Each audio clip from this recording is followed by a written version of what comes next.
Hey guys, it's Joshua Reviews.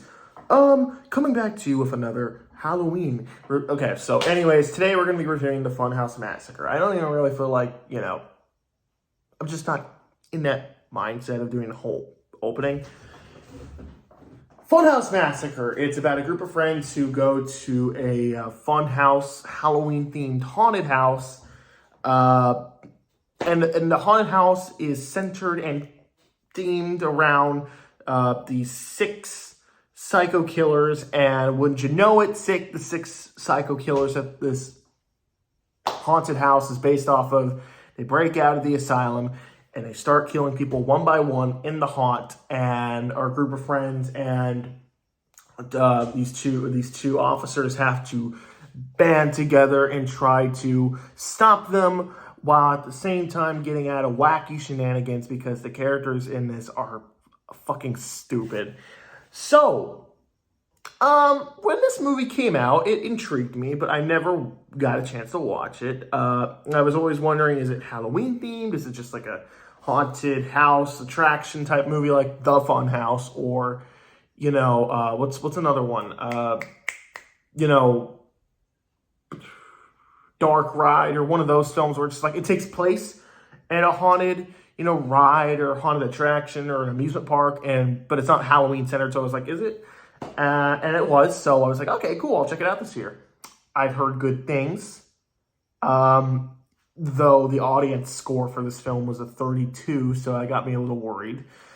Robert Englund was in it, so it showed promise. I love Robert Englund. He's Freddy Krueger. We all know him. So how is it? Well, I am pleased to say it's not bad. Not bad. So the things I liked. First and foremost, this movie knows what it is, and it doesn't try to be anything other than what it is.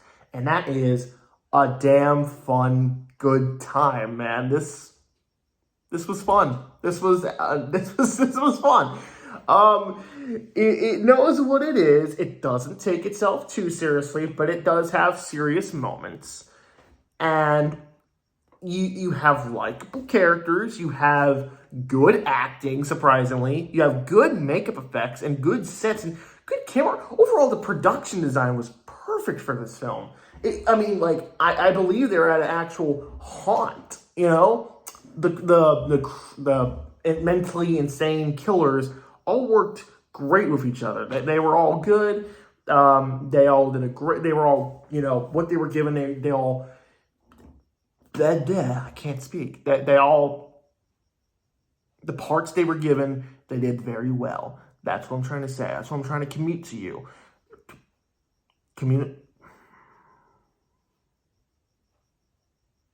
I don't get much sleep, so this is why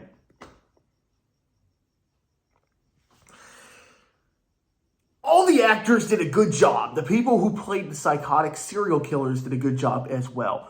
What they were given was great, and I thought they did a great job at portraying the characters they were given. There! Said it! The blood and gore. Well, if you're a gore hound, you're going to love some practical effects in this film. There are some damn good practical effects. There are some bloody moments, and there were some jaw droppers, not going to lie. Overall, the thing about this film that I really liked was it was just entertaining. I said this before, as long as a movie can entertain me, I'm willing to forgive films for its flaws. And even then, if a movie is great, but is also really entertaining, then they get an A+ for sure. Like the Terminator 2. Notification sound. Terminator 2. Excellent storytelling, excellent camera work, excellent characters, excellent acting, excellent all the way around. It's a great movie, but it's also really entertaining. So it's one of the greatest movies ever made. Just saying. Is this film flawless? No. Remember how I said that I thought I liked how this movie felt like it was actually at a haunt? Well, here's the downside to that. This is still relatively low budget. I'd say the budget from what I could see was maybe 3-4 mil, maybe. I don't know. It was made by Scream Factory, so it wasn't like, Paramount or Warner Brothers or Blumhouse or something. It was, full budget, but not like, people, they got Robert Englund, so obviously it wasn't, but of course it's one of those cameo things where it's like, hey, you want to be in our film? And they're like, oh, yeah, sure, It's like how they get the lady from Insidious, they get the old gal. Oh my God, I forget her name, but she's such a good actress. I'm so sorry. Just like how they get Tony Todd to be in like several other films, but you're just like, what purpose do you serve other than a quick cameo, Unless you're Hellfest and he's like the announcer. That's epic. But either way, the downside is that when they're outside of the haunt, I don't believe the environment. I don't believe that this haunt is in the outside. It's supposed to be in like this, wooded, area, this deserted area, but I couldn't buy it. I really couldn't. I couldn't believe or buy into the fact that, this haunt is actually like outside. And there's when you exit the haunt in the movie, there's like a little, straight path, and like on the sides are like carnival games. They looked, like they were made specifically for the movie. So it kind of took me out a little bit. Not only that, in the beginning of this video, I did say the characters were stupid. They are stupid. They are stupid. But some of the jokes, because this is a comedy as well, some of the jokes really work off their stupidity. But there are some times where it doesn't. There's a scene towards the end where a character's like, we made it out. And you're like, oh, he's going to die. And the killer grabs him and he's like, oh, no, please, no. And he kills him. But here's the deal. There are 5 officers with ARs, pistols, and shotguns right in front of him. Why didn't they shoot him? Why didn't they shoot him? And they even make a joke about that. Once the killer, once he kills him, and then he's like, I killed this man. Everyone, the characters like get down, and they're like, and the officers are just like, what did we just witness?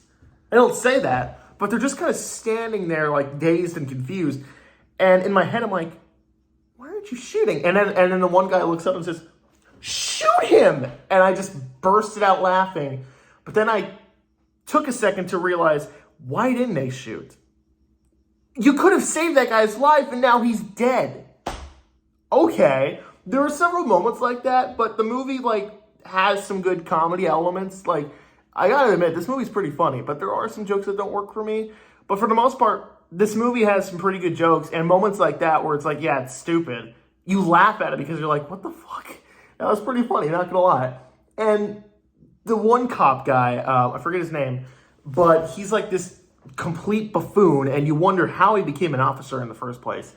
He